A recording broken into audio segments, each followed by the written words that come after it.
Chairman, I want to first acknowledge my support for my Māori colleagues who have been arguing strenuously for the interests of tangata whenua and also the Māori Party here as well.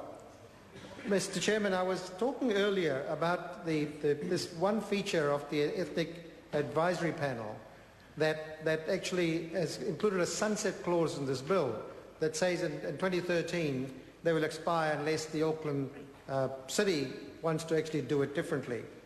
And I think this makes it very tentative, I say to the Minister in the Chair.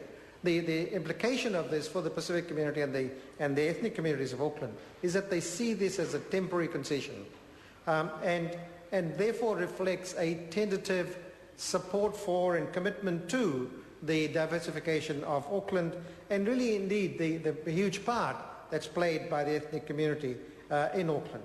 And I heard the Minister very carefully when he spoke earlier to say, well, you know, we do not want to impose Auckland from Wellington.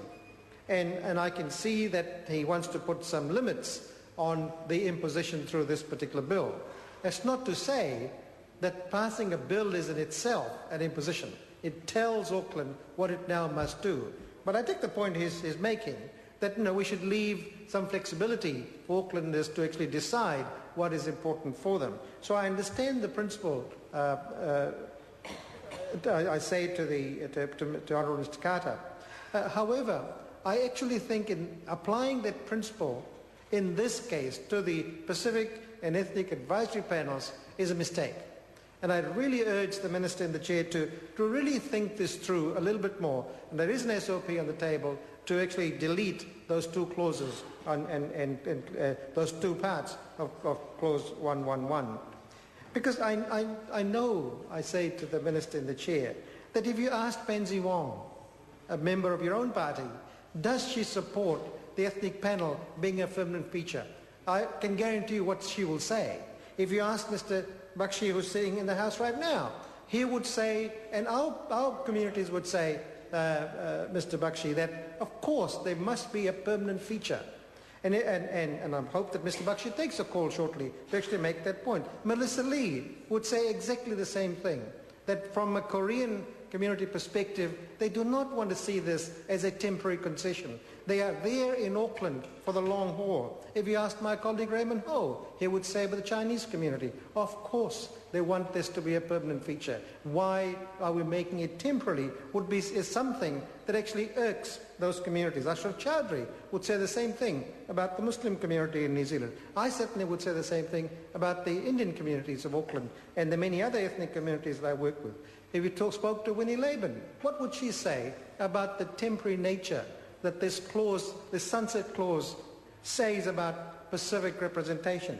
So Will would say the same thing. My colleague Carmel Sepuloni, Sam Lotoinga, your very colleague, would say, no, we should make this a permanent feature. Charles Cheval, a Tahitian member of Parliament, would say the same thing. So across this Parliament, the ethnic members of this Parliament, I don't know why they would support this sunset clause. So the SOP takes it out. And I plead with the Minister to do take it and think about it, because those that I have spoken to have sincerely seen this as a temporary concession. You know, it's different to appoint somebody for 2 years, to say, at the moment that's all I can say, the time frame you'll be there for. You have a different type of participation than one that says this is a permanent feature of the governance of Auckland. And let the governance of Auckland reflect the very people who live there. And if we do that, then I think we've made a concession. And Mr. Carter, that's the Honourable Carter, this is not a big ask. And please take this back to your boys who are working in the back room. The SOP is here. And I think these communities would actually take great heart from this whole process. And my Green colleague was saying there are people listening to this debate, and indeed they are. I know members of my community would be listening to this as well. And I do want to encourage my colleague, Mr. Bakshi, who's in the House, Pansy Wong, if she's around, to do come into the House and do take a call on this matter. This is the one piece that indeed the diversification of Auckland demands. Tangata whenua have a different status. They are tangata whenua. But for us, from our Pacific brothers and sisters, they're here, have been here for a long haul, and indeed for the ethnic community. So I do urge the Minister to that. Thank you.